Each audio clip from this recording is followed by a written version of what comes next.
అయ్యా కేసీఆర్ గారు, మా గౌరవ ముఖ్యమంత్రి వర్యులు, మీకు నేను రెండు విన్నపాలు చేయదలుచుకున్నాను. ఒక తెలంగాణ ముద్దు బిడ్డగా మిమ్మల్ని బాగా అబ్జర్వ్ చేసిన మీ పరిపాలన చూసిన తర్వాత రెండు మాకు అంటే ఎస్పెషల్లీ నాకు చాలా బాధ అనిపిస్తున్నాయి. ఒకటి ఏంటంటే, మీరు ఎవ్వరు అది అపోజిషన్ పార్టీ కానీ ఎవరైనా విద్యార్థులు కానీ ఎవరైనా కానీ వాళ్ళు వాళ్ళ కన్సర్న్స్ని ఎక్స్ప్రెస్ చేయడం, ప్రొటెస్ట్ చేయడం ఇన్ ఏ పీస్ఫుల్ వే, దాన్ని చేయొద్దు అనేది అది ప్రజాస్వామ్యానికి చాలా అడ్డుకట్ట. ఎక్స్ప్రెస్ చేయనియండి, లెట్ దెమ్ షో కన్సర్న్స్. ఇప్పుడు మీరు తెలంగాణ ఉద్యమంలో మీరు రోజు వంట వార్పు రకరకాలుగా మీరు కన్సర్న్ చూపెట్టారు. అది మహాత్మా గాంధీ గారు చూపెట్టారు. ఎవరైనా సరే పీస్ఫుల్ వేలో ఎక్స్ప్రెస్ చేయడం అనేది అది మనిషికి ఉండే హక్కు, దాన్ని కాలరాయద్దు. ఆ రాసినందుకే మేము డిక్టేటర్షిప్ అనాల్సి వస్తుంది. దయచేసి ప్రజాస్వామ్యం ప్రకారం, రాజ్యాంగం ప్రకారం ప్రజలకి వాళ్ళ కన్సర్న్స్ ఎక్స్ప్రెస్ చేసే హక్కు ఉన్నది, దాన్ని మీరు ఎక్స్ప్రెస్ చేయనియండి. రెండోది ఏంటంటే, మీరు చాలా అన్నీ ఫ్రీగా ఇవ్వడం చేస్తున్నారు. మీరు ఒకసారి ఆలోచించండి, ఫ్రీగా ఎక్కడి నుంచి ఇస్తారు? ఎవరో ట్యాక్స్ కట్టిన డబ్బులు తీసుకుపోయి ఎవరికో ఇస్తున్నారు. దానివల్ల వాళ్ళ జీవితాలు మారుతున్నాయా? ఆలోచించండి. ఒక ధోతి ఇస్తే, ఒక చెల్ల ఇస్తే, ఒక చీర ఇస్తే, ఒక క్రికెట్ బ్యాట్ ఇస్తే, ఒక మందు పోస్తే వాడు తెల్లారులు వేస్తే వాడు ఉచ్చపోసే పాయ మిగులుతాయా?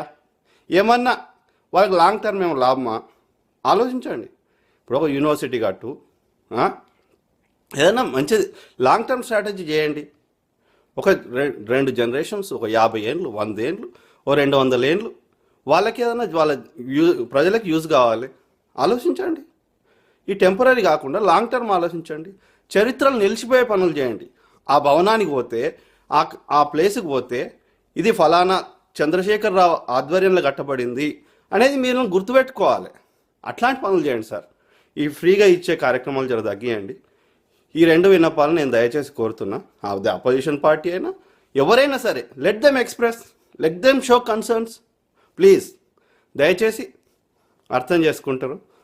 మీకు మీద చాలా రెస్పెక్ట్ ఉంది. We respect you, not as a TRS president, but as a chief minister, as a constitutional position, as a constitutional body. We respect you, we love you. Please దయచేసి ఒక సుపరిపాలనని అందించాలని కోరుతున్నాం. ప్రజాస్వామ్యంలో ప్రతిపక్షాలు ఉంటాయి, అన్ని పార్టీలు ఉంటాయి. మీకు ఇవాళ అధికారం ఉంటుంది, రేపు ఇంకోరికి ఉంటుంది, ఎల్లుండి ఇంకోరికి ఉంటుంది, మళ్ళీ మీకు వస్తుంది. అదేం పెద్ద విషయం కాదు అధికారం.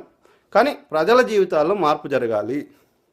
దయచేసి రైతులు, నిరుద్యోగుల సంగతి కొంచెం వాళ్ళ గురించి ఎక్కువ పట్టించుకోండి. రీసెర్చ్ ఇన్స్టిట్యూషన్స్ అట్లాంటివి ఆలోచించండి. అన్నిటి కమిటీలు ఏంటి, టైం బౌండ్ కమిటీలు వేసి దానికి ఒక మీనింగ్ఫుల్ సొల్యూషన్ చూడండి సార్.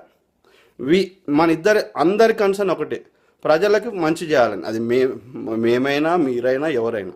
సో దయచేసి కొంచెం ఆలోచించి మంచిగా చేస్తున్నారు, ఇంకా మంచిగా చేయమని మేము కోరుతున్నాం. Thank you sir, thank you.